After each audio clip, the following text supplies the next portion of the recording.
Okay, good stuff. I've just got to tweet out if anyone else wants to do the same, bring the masses along and, get that diversity of opinion that we need in our governance structure. Please send a quick tweet.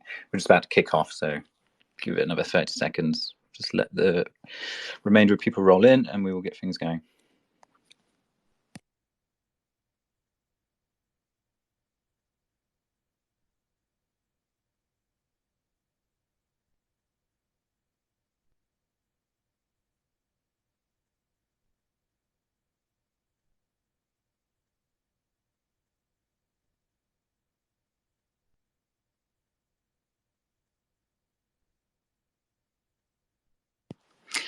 All right, there we go. Top of the hour. Well, welcome everybody. Welcome to the steering committee elections. Our second candidate, who is, I'm currently joined today by Zhang, who's CFO and co-founder of the VeChain Foundation. So before I say too much, I will hand the mic over to Jay. Jay, could you please tell us a little bit about yourself, your background, in life and in work, and just fill us in, get everyone up to speed about where you've been so far. Okay, thank you, Jake. Thank you everyone to join this session, and then welcome. I'll just quickly introduce myself. Basically, my name is Jay Zhang. I'm currently the CFO of the VeChain Group.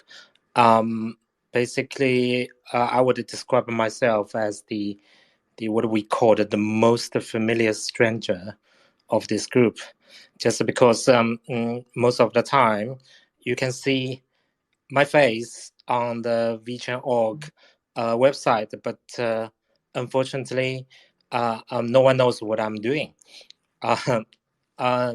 Some background information. I was born in Shanghai, China, and I joined. I studied in Shanghai Jiaotong University in 1998.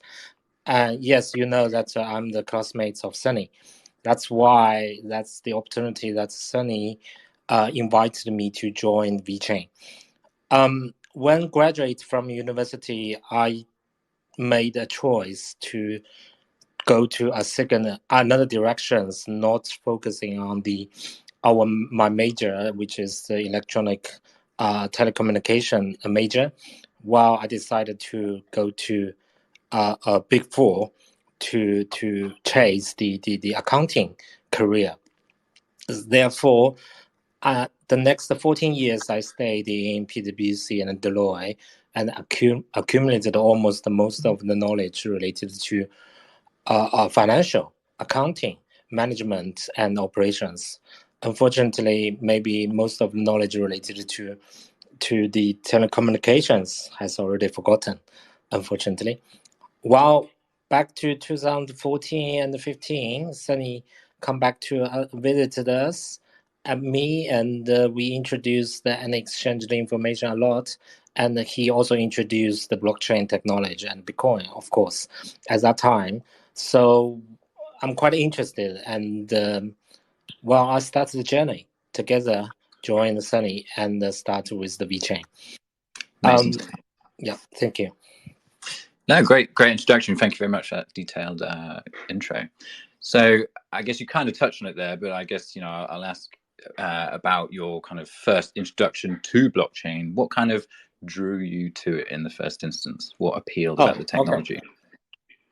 Yeah, this is another interesting story because basically I first heard about the blockchain, maybe not blockchain, Bitcoin is the first term I heard back to 2013 when I was still in PwC, and I did not take serious about that at that time because when Sunny introduced me, he's always like that very passionate way. Everyone knows about that, but I didn't take serious because obviously at that time Sunny was in LV, and I think, look, you are still in LV, so that must be your habit. It's not your that's not what you are doing at the moment, actually. But back to 2015, 2 years later, Sunny visited me in London. By the way, he was doing the business trip, but he introduced me again about the blockchain and Bitcoin at that time. I think I think it's very serious now. And at that time, he quit the job in LV. And at that time, he also demonstrates us the first initial demo of our solutions using the blockchain technology. Then in my mind, I think, look, this could be very, very serious, because my best friend, that he quit his job, very decent job, and starts as a new career. So that's why I start to search quite a lot of background information at that time. Everyone knows back to 2015 and 16, Bitcoin and Bitcoin and the cryptocurrency is a very, very hot topic, popular topic in London. At that time, most 90% of the companies talking about Bitcoin and talking about how cryptocurrency could disrupt the financial industries at that time. Well, when I worked in Deloitte and I heard about that, for most of the use case related to blockchain, to enter into the banking, financial institutes, anything of that. Well, I think Sunny's solution is quite innovative, because we choose a total different way. We are using the chips, which is the physical solutions incorporate with blockchain solutions, and we can use this to introduce this to the commercial world, not the financial institute. I mean, this is very interesting way. So I studied for about a couple of months, I think 3 months, something like that. Then I talked to Sunny, said, look, I want to quit. I want to join with you. Yeah. So that's everything we start. Yeah. Brilliant.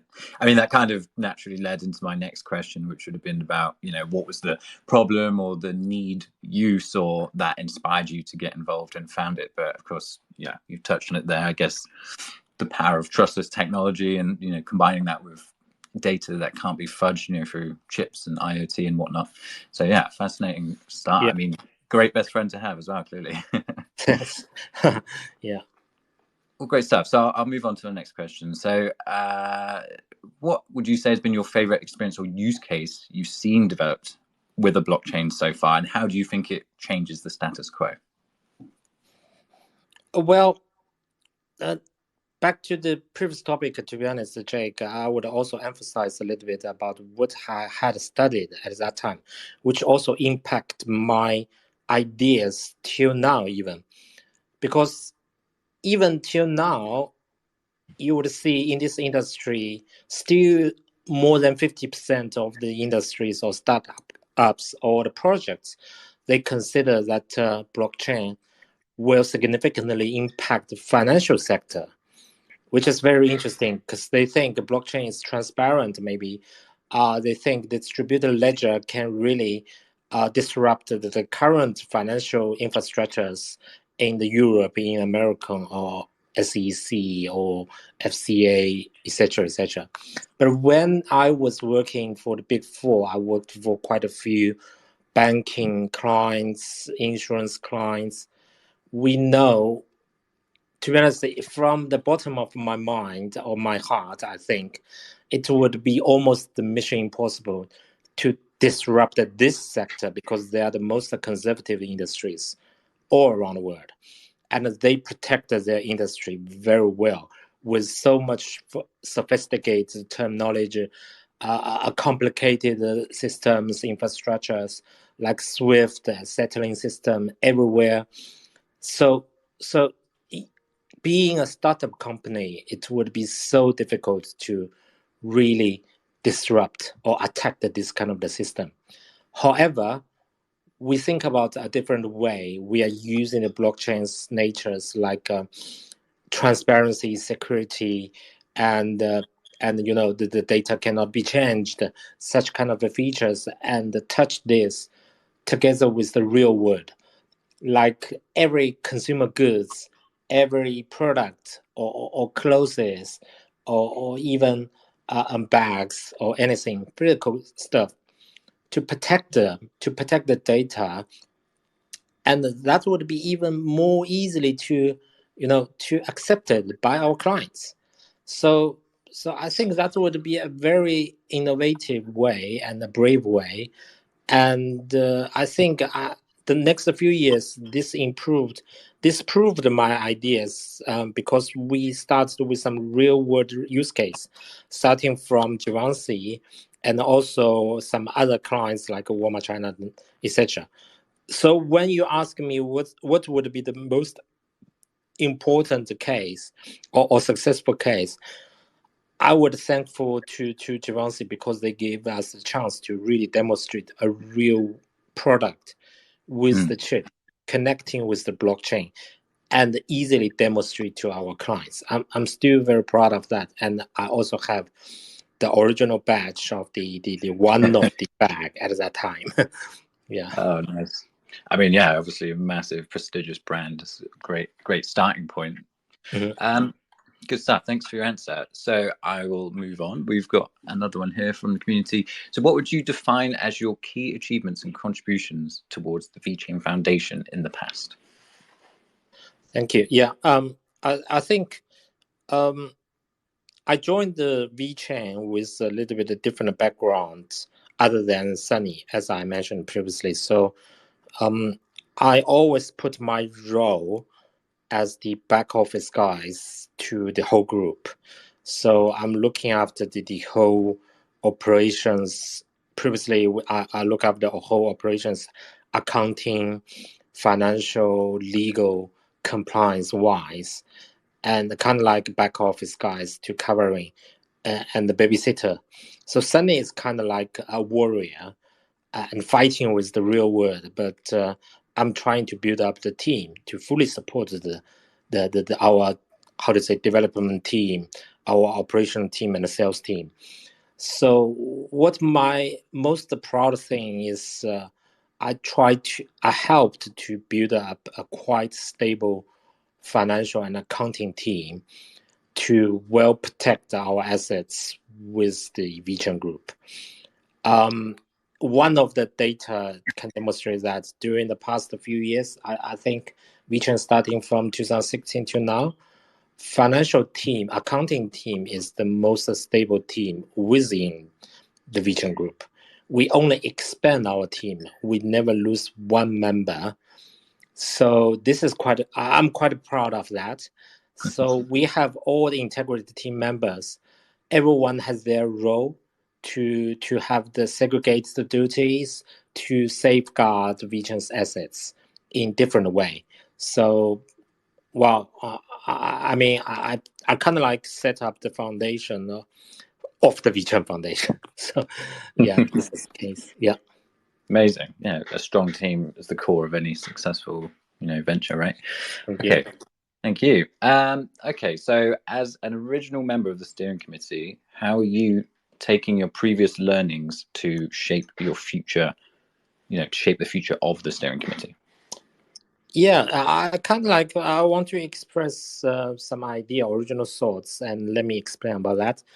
Originally, when we have the white paper of the VeChain Foundation, white paper, we have two versions already. I think we are going to release in the future. But anyway, the key concept is the steering committee members is going to rotate time by time. So I'm always ready to be replaced by my successor. This is the first idea I'm talking about this. Unfortunately, everyone knows about the real world factor, which is the pandemic during the past few years. So if we think about it before the pandemic, I think pretty much we have a very stable financial teams, accounting teams, and financial infrastructure policy and procedures. Everything is on track. I think it's a good time. I'm saying that, okay, I can find a successor to replace me as a steering committee members. However, pandemic comes.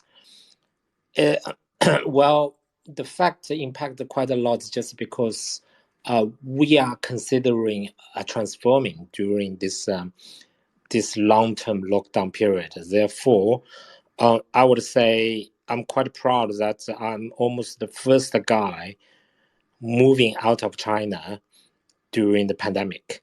That's back to May 2020, which is almost everyone is under the panic of the pandemic. But I decided to first move to Europe and to UK. and trying to explore the opportunity in the future. And luckily, during the whole pandemic period, we completed this kind of the transforming. We moved our official headquarters from Singapore to San Marino. We set up a very good conversation with the government of San Marino, and we get the endorsement from the government. We start to build up our team overseas, expand technical team, operational team, and also accounting team. So it's kind of like I started to do my roles again in the second term. And meanwhile, now, so that's why at the current timing, I would say after some discussion with other team members, and also I talked to myself, maybe I should do one more term to streamline the whole procedures related to financial management, legal stuff, compliance, and stabilize our financial accounting team. And at that time, I would be very confident and very, how to say, proud to introduce a next qualified successor to be the steering committee members. That's why this time I think maybe I should still try to stand out to join this vote. Awesome stuff. Great answer. Yeah, I mean, you are the founder of the processes. That's a good answer. Okay, we've got one here. VeChain has been around since 2017, and it has seen a lot of development. What role are you playing to ensure VeChain stays relevant and becomes a major player in the future of the blockchain industry?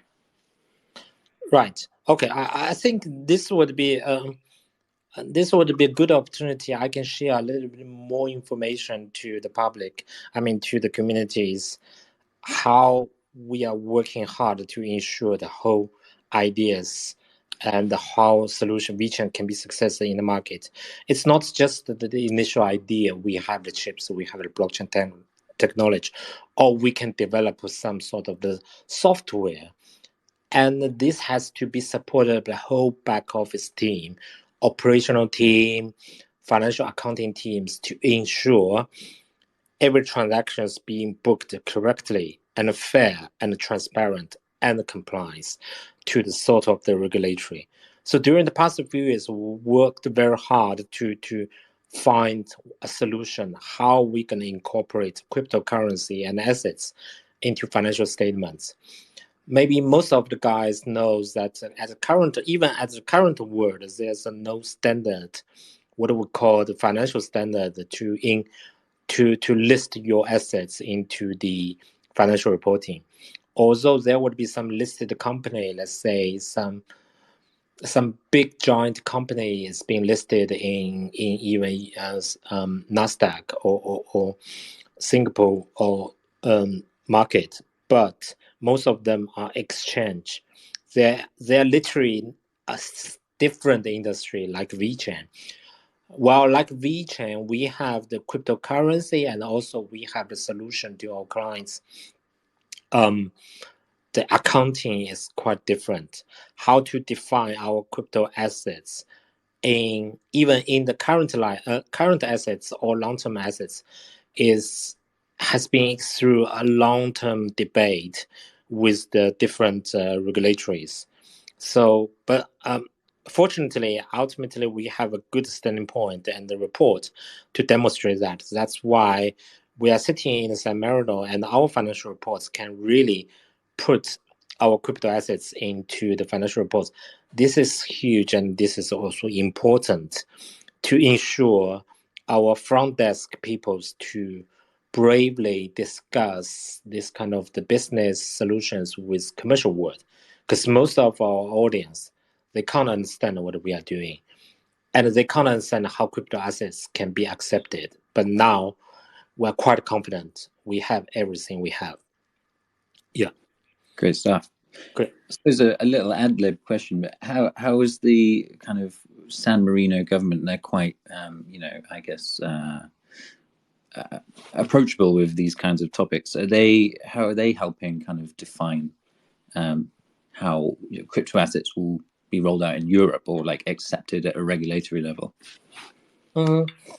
Well, politically, I can say I have no comment about our government anyway, but I would say being a many countries in Europe, it would be a little bit more easier than some huge countries that the government can never be reachable. So sometimes it would be easier to sit down together with the regulator to discuss our idea. Normally, for this kind of an innovative item, you don't expect the government or regulator to give you any guidance. So we have to raise our proposal or ideas. For example, where the VET cryptocurrency should sit in the accounting book, which account we should book of that. Someone would say cash, maybe someone would say fixed assets, or someone would say inventory. Now we've got opportunity to write a paper to introduce why we put VET crypto assets into the intangible assets. What's the reason of that? And look, they applied to any kind of the standard global financial reporting standard. So if you are happy with that, we can proceed. Then luckily we've got listened by the regulatory. So that's why it's appreciated that the regulatory would be happy to work together, and they can bravely listen to our ideas. So this is different, unique experience we can't have in some other countries. Very cool. And I suppose once those frameworks are kind of worked out and successful, then they can be kind of taken on more readily, right? Because you've already had those conversations. Yeah. Very cool. Okay, so on to motivation and why you want to join the steering committee then. So what do you think the core focus of the VeChain Foundation should be in the coming years? Yeah, I listened to Sunny's sections yesterday, and I totally agree with his idea that we set up a very firm strategy in the next few years, which is goal sustainability. I think this would be the great and the only correct directions we need to achieve. Although this is a broad concept, sustainability means a lot. Environment friendly, ESG, carbon, or even recycling. So there would be different aspects, but when we set up the goal, always we need to dream a little bit bigger, and then we can follow that goal to set up our milestone step by step to achieve that. So I would say, now we got to focus about that is trying to build up useful tools, useful platforms, or any kind of the demonstration. When we say demonstration, could be the pilot use case, or could be some big, massive adopted use case to demonstrate to the public that the accessibility is achievable by different mini steps to that. So, everything need to focus on this, I think. Nice. Well, as you have obviously had some experience as a committee member, how will you apply your areas of speciality to help you improve the future operations of the foundation? Because of course there's multiple parts to what makes up the foundation. So how will you advance and enhance the foundation moving forward? Yeah. I would always say there's one key successful factor even every foundation members need to follow, or steering committee members need to follow, which is communication. So currently the word is quite big, but it's also small. So we can understand that every foundation members could sit in different countries. Like I'm sitting in London. I guess Sunny would be traveling all around, sitting in the airplane. But communication, more frequent communication in different way, weekly meetings, case by case, ad hoc meetings is more important to share the different information with others. my lesson learned or experience from previous operations, and I think that would be useful to the future operation, is like previously we think we have seven, let's say seven steering committee members. Each one, they have their expertise. I think I'm good at accounting of legal wise, and Sunny think he is good at the strategy, and we've got technical guys, we've got scientists. So everyone is looking after his own area. But if we don't talk to each other, the information cannot be changed, and there would be bigger and big gaps between the different members even. So sometimes we can't do focus on one thing at the same time, and there would be a lot more dispute if we don't communicate each other more frequently. So in the future, I guess every steering committee members has to be, not only looking after his own areas, but share his own concern or his own work with others. I'll give you an example. We've got CTO, we've got Antonio. Everyone knows about that, and I can't say, look, I'm the financial guys. You should not listen to me. Let me do my accounting wise. In the future, it should not be like that way. We should always talk to each other and explain every situation and scenario to each other.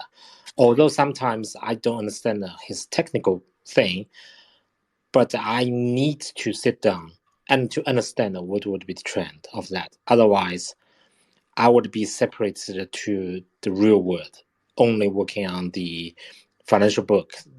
That's not good, actually. So this is one of the, how to say, just the takeaway points, 2 cents from my side, how to run the steering committee member. Yeah. No, good stuff. I can't agree more. I'm sure many of us in here experience the remote working life, and it does change the dynamic. Yeah. Communication is key, as they say. Yeah. Okay. Cool. On to the next question. So there's a future-looking question. Obviously, we're at an age, we're at a crossroads now, I guess, with blockchain technology being looked at more favorably. How do you see the future regulatory environment unfolding? And do you think VeChain is on the right path to take advantage of it now? I think different projects or different entities they're doing the different solutions, try to achieve that goal, like you asked. But I think we are on the right track. Let me explain about that. We are thinking about how we should incorporate our revenue or business model into a right financial book. This is important because if we need to go large, go big, you always need to disclose to the public how your financial is working, how you are compliant with that. Otherwise, you are always sitting in the dark side. Unfortunately, that would be the illegal thing, like a Bitcoin. Bitcoin's successful cases, they are doing without any consulting of the current regulatory or any compliance way. They're successful is they have been used by massive people, more and more people, and ultimately push the regulatory to consider how to accept that. Okay, that's fine. This is their way. We would acknowledge that Bitcoin, they have this kind of the route. But we are the startup company, we are the startup organization, and we have our idea and the cryptocurrency. We need to demonstrate our way transparently to communicate with the regulatory. If some of the countries, they cannot listen, then we try different one, try some more open, innovative organization if they're willing to listen. Then we set up a demonstration. We set up the role model and the pilot transactions. I would say when VeChain Foundation moved to San Marino in 2021, and then now it's been 2 years already. We are recently closing our book for 2022, and And if we've done this, we've completed 2 years financial report and been accepted by regulatory. This would be a very good example to the peer industry and a very good example to the other regulatory to really look at that. No matter what they consider this would be acceptable or not, because there's a good successful case already. So ultimately, that would be the natural trend that more and more country would recognize that. And finally, this could be a potential standard all around the world to accept our presentation, our disclosure of our revenue and financial model. Yeah. Good stuff. Cool. And to round off the steering committee questions, what is your biggest goal then for to achieve during the terms of the next steering committee? What, when you get to the end of the next, steering committee term, what do you want to look back on and say, good, I did that? As I touched a little bit about that previously, I think as a word, just one single word, the biggest successful goal is to find a successful, qualified, robust, and integrity, trustworthy successor to replace me.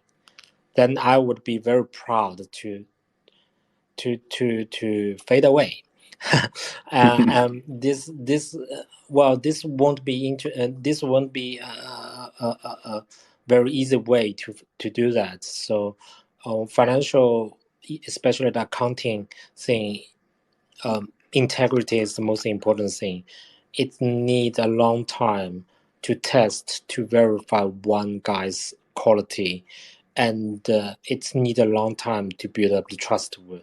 So this would be some time. I would say at the beginning, I'm a little proud, and I'm also taking advantage because I'm one of the best friends of Sunny. That's why he trusts me. Thanks to Sunny anyway. But in the future, it can't be like that way. The trust need to be built between different people, not just the original classmates or relationship. That's really old-fashioned one. The trustworthy need to be built with the professional work relationships. That's why a new successor, a professional guys, join the team, grow up, and be qualified as a new CFO would be one of the biggest goal I want to achieve in the next 2 to 3 years, I think. Awesome. Yeah. Great answer. Thank you very much. Well, I'm going to go a bit more broad with the questions now. So we've got some more aspirational questions. So as a fanciful question, I suppose, given enough time and resources, what do you want to see built with VeChain's technologies? Well, Jake, this would be a very difficult question to me, actually. But yeah, you know what? I'm not accountant, so literally in the bottom of my heart, I don't answer the assumption questions. I always focus on what we have, what kind of the resource we do have, and we forecast what we can achieve in the future by utilize what we have in our hands. That's the most important thing. On the other side, in another word, we need to ensure our front desk people, our marketing guys, operational guys, our technical guys teams can work within the group comfortably without any concerns, a good environment. They can do any innovative things, and they don't have to be worried about, look, tomorrow maybe there won't be a cash flow of that, something like that. So everything I'm working on, focusing on, is to monitoring the economics of the whole foundation, to ensure the health of the cash flow, and to ensure God, I'm not sure if that's my VeChain foundation to grow. Hello? Oh, did I cut out then? Sorry. Yeah. I might have cut out, or you might have cut out. Hello? Yeah, I had a slight internet hiccup there. I'm not sure what happened. I might have missed. Suddenly some hiccup. Can I? Yes. Yeah, But you can hear me. Okay. yeah. Yeah. Okay. Where were I actually? Yeah. I So mean, sorry. Yeah. basically, It was a good yeah. answer. So basically, it's Pragmatic. to build up a quite stable and health economics organization. Health economics is more important, and then with this kind of the situation, I would hope our foundation to achieve some many steps of the goal accessibility goal. So the goal would be set up for the next 5, even 10 years far away. Everyone knows by 2030 that would be the biggest milestone for every countries to achieve the carbon neutral or carbon zero goals. But to me, I would focus on the next 24 months to 36 months, which is 2 years to 3 years. And then I would hope our foundation have sufficient resource to build up the ecological system to demonstrate to the world that a VeChain's blockchain can really support the carbon, even measurement, evaluation, and even trading, anything of that. Very good. Yeah. I like that. Very pragmatic response. I mean, a foundation needs a foundation, right? A strong foundation. So, Thanks. it's not, yeah, sounds like you're laying solid bricks, to use the term. Yeah. Okay, next question.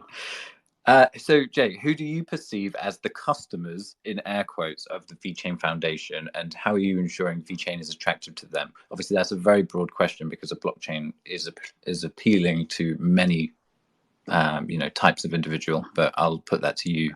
Who do you perceive as the customers?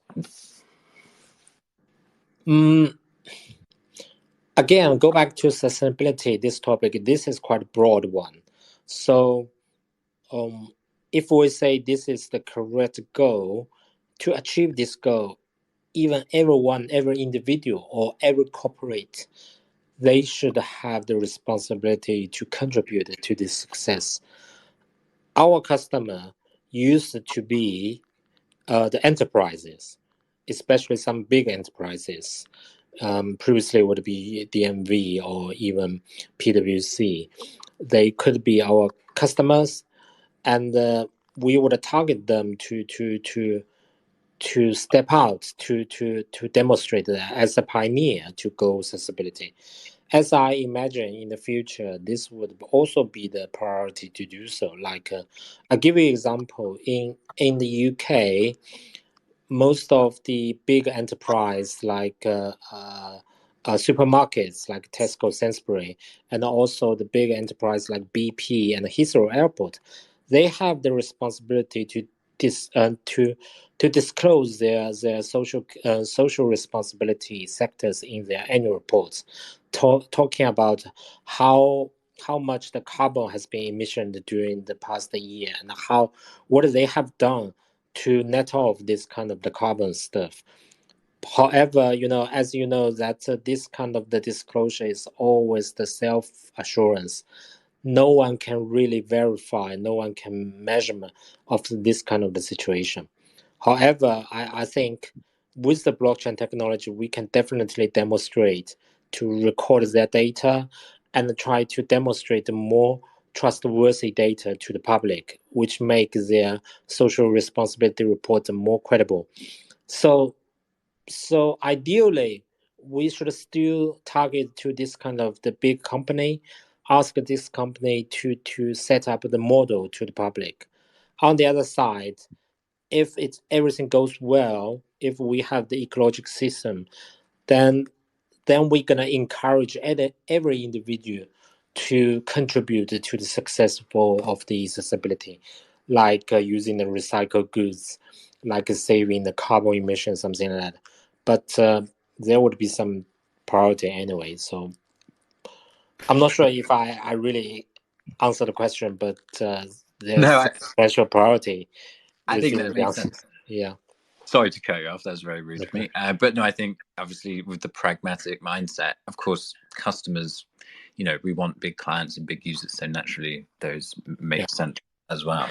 Because we've got a burgeoning community of customers as well, I suppose you could say, growing the blockchain organically as well. Okay, fantastic. So, I mean, you kind of touched on my next question. We're obviously VeChain's building towards digital ecosystems and kind of ecological, collaborations with many parties. So, fantastic use case. I will skip, if you don't mind, the sustainability side, and we'll say, what do you see as the next hot topic that's not sustainability in crypto, and how do you think VeChain can adapt to it? Well, again, I would say we need to focus on the current. Once we set up our goal about accessibility, we should do that. Use most of our resource to do.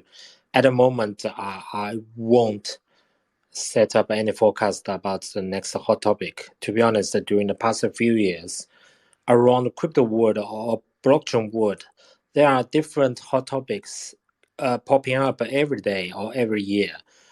You heard about DeFi, you heard about the NFT or anything else. That's fine. But to me, I'm very practical. If we set up the goal and if we think this is achievable, we should not be, distracted by some other topics. We should still focus on ourselves to do that. Like in the previous years, we still focus on our traceability work, our anti-counterfeiting works, and to deliver our service to our clients. And now this is the natural goal about goal accessibility, just because once we delivered some successful cases for the clothes using the recycled material, for the companies, their recycled plastics. That's why I think this is a good direction. Even currently, there would be some new topic popping up. We can understand that. We are willing to listen to them, but I want to say we will shift a lot more resource to that, because our current goal, I believe in that. So we should focus on that. Yeah, fair enough. Okay, well, that actually brings me to the end of my question list for now. So I'm going to put it out into the room and see if anyone else has any questions they'd like to ask Jay. I'll give it a couple of minutes, but if you have a burning question you'd like to ask your potential next steering committee member, okay, raise your hand. Well, Jay, well, we've got a minute where we let everyone think of their questions. Is there anything you'd like to share with the room about, kind of the foundation or your experiences, just for some insights?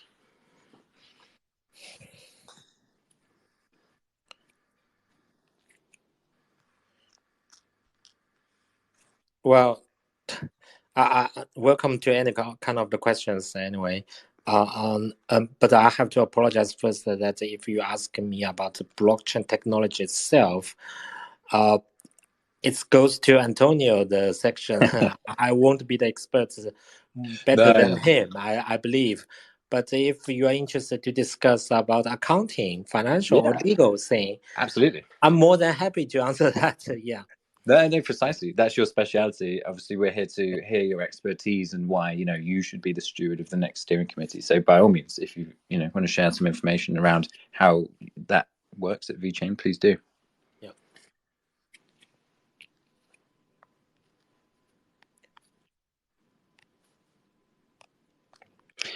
Okay, I can see we've got two questions anyway, so we'll move on to the questions bit. Let's get Baz up to the stage. Hey Baz, I noticed you'd raise your hand to ask a question. Is there something you'd like to ask Jay? The mic is all yours.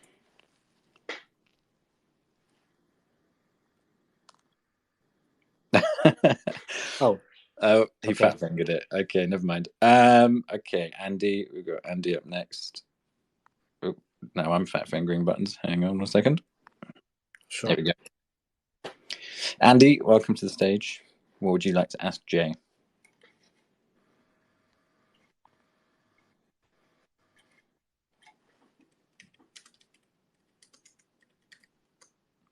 Andy, can you hear me? I can't see Andy.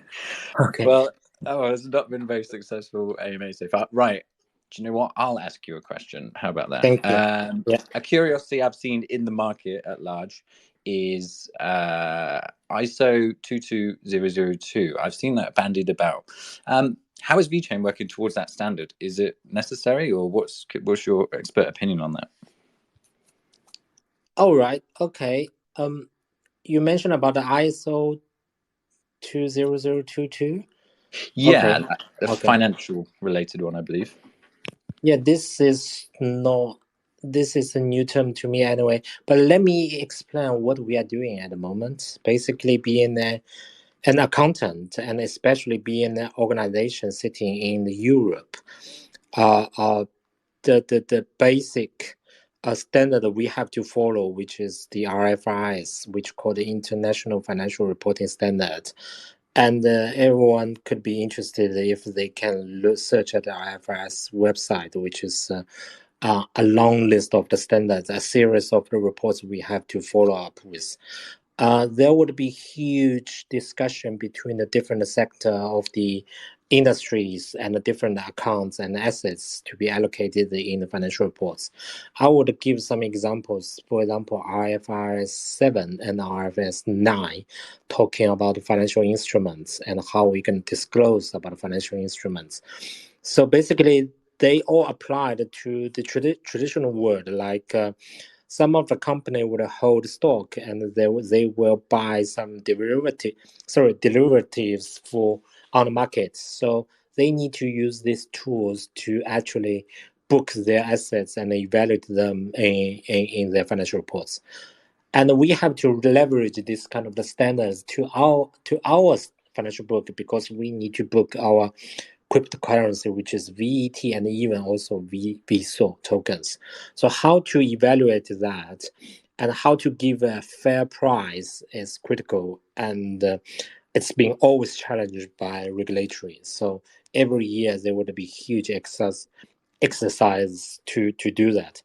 And this is extremely challenging just because the price of the cryptocurrency fluctuates a little bit more than traditional markets. So we need to exercise quite a lot of the test and what we call the impairment assessment. So I'm not sure I speak out too much. Maybe that's too technical. But as a word, Jake, look. When I talk about this, I give a search of ISO 20022. Sorry, I played the trick. I understand that. Look, ISO 20022 is literally not applicable to our foundation. Let me explain what's the situation.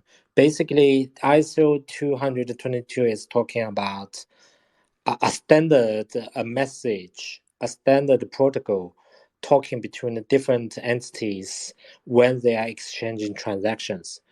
Here, the entity is mostly talking about the financial sectors like a bank, like an insurance company and a payment company, especially setting up this related to like SWIFT, the settling company.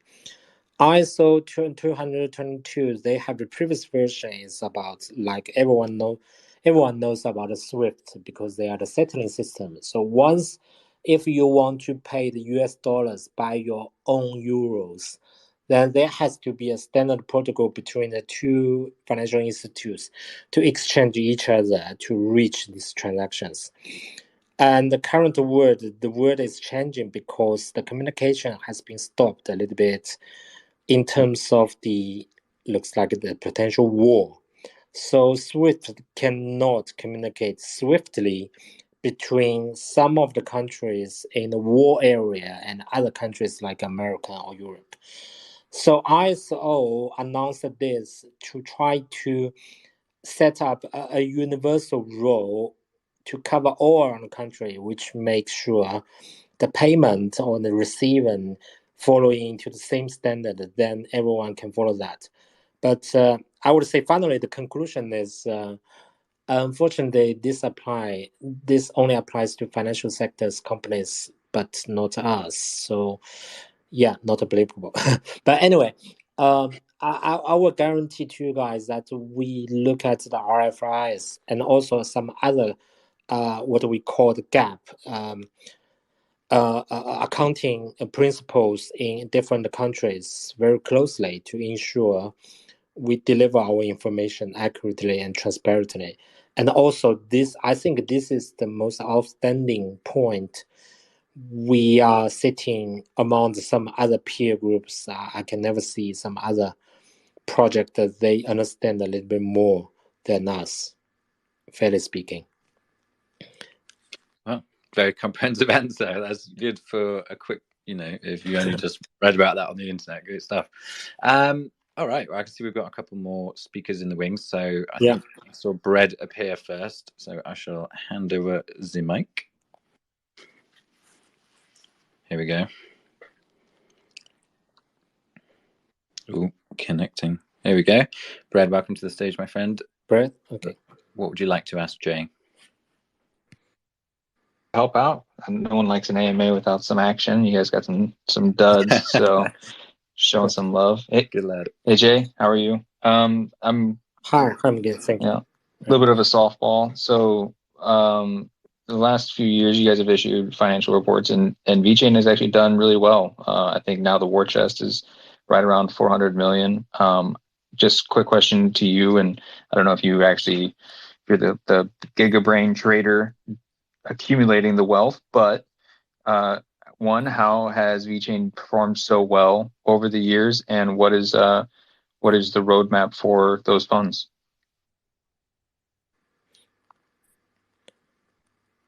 Okay, this is a good question.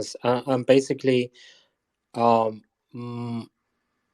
not just thanks to our VeChain Foundation's team, also thanks to the community that they really support our project. Therefore, we've got quite good economics about the cryptocurrencies of VT and the VTHO. And what's our major role? Split into two. I think I spent 80% of our time to explain that we have our accounting team really look after how to book the transactions, how to book the value of our cryptocurrencies, and honestly and transparently to the regulatory. However, our financial team is not just this one team. We have another sector, what we call the assets management team. So assets management is like safeguard to really monitoring closely about the trades or any assets performance about not just our cryptocurrency, our main cryptocurrency VET, and also any other cryptocurrency we are holding within the foundation. So they would help to give us forecast or alert, or also have some action plans if the market fluctuates a lot. And meanwhile, with the information from assets management team, within the foundation, we are doing the roll forward forecast and budget comparison every month to ensure, okay, our spending is not exceeding our what we call alert line or bottom line or threshold. Ensure everything is health. If there would be some red alert, internally there would be some emergency call. Meanwhile, I can guarantee you personally, I am a very prudent and conservative guy. So the whole team is kind of like the same. So there would be always prudent and sufficient reserve for the foundation. When operation team saying that, look, there would be some sign in the future that we have some big spending or the market would be fluctuate, then we're thinking about the reserves we are using, or how we gonna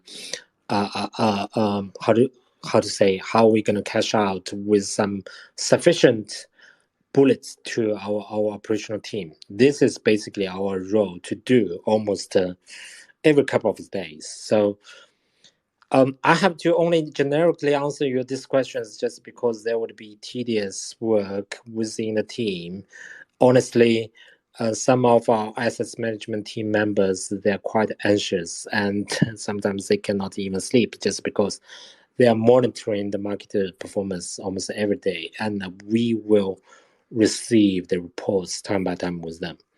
That's the whole system we are building up within the foundation, and then to ensure the operational smoothly.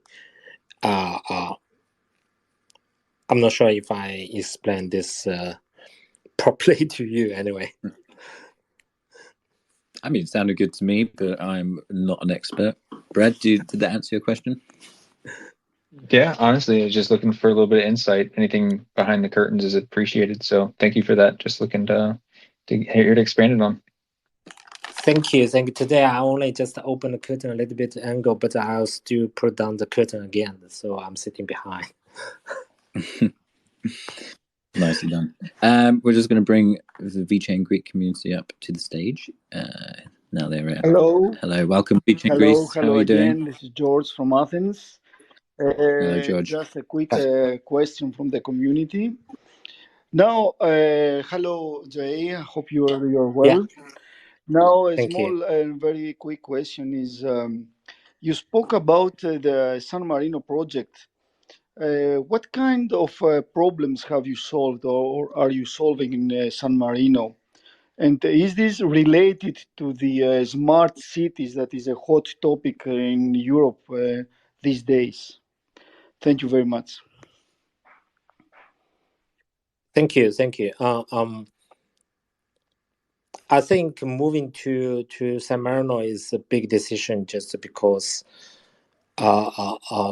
we already have our operational centers in Asia, and we need to go to the West. I mean, even to the Europe and to America. At that time, we make this decision. It's very tough because it was still in a pandemic. But we foresee at that time, Europe could be the first areas to open up.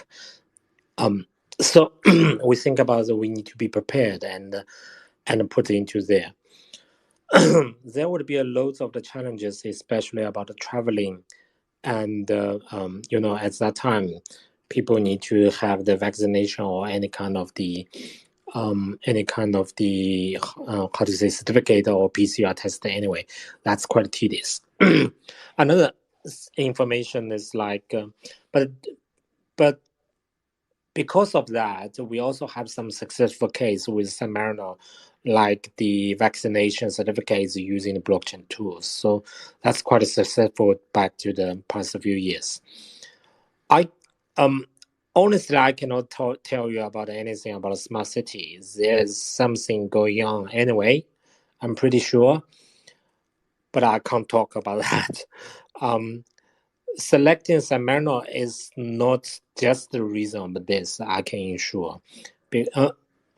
This would be the good opportunity we're talking about with this country and think about to demonstrate smart city case with that. But we also have quite a few other options actually. And everyone knows Europe has quite a few mini countries, so there would be some other opportunities anyway. San Marino is the only city, and so how to say that the successful factor is San Marino is open-minded and they embrace the blockchain at a very early stage. We appreciate that very, very much. Good stuff. A little bit of beta there, it seemed. That's awesome to hear. Did that answer your question, George? Yeah, of course. Thank you very much once again for your hospitality. Okay. Thanks. Yeah, no worries. Well, I don't see any more questions from the crowd, so I think if there's no more in the next 10 seconds, we could probably call it a quits there. We're basically on the hour, so Jay, I'd just like to thank you for your time. Really great to hear from you as a long-term community member myself. It's good to meet you in public and hear your expertise live.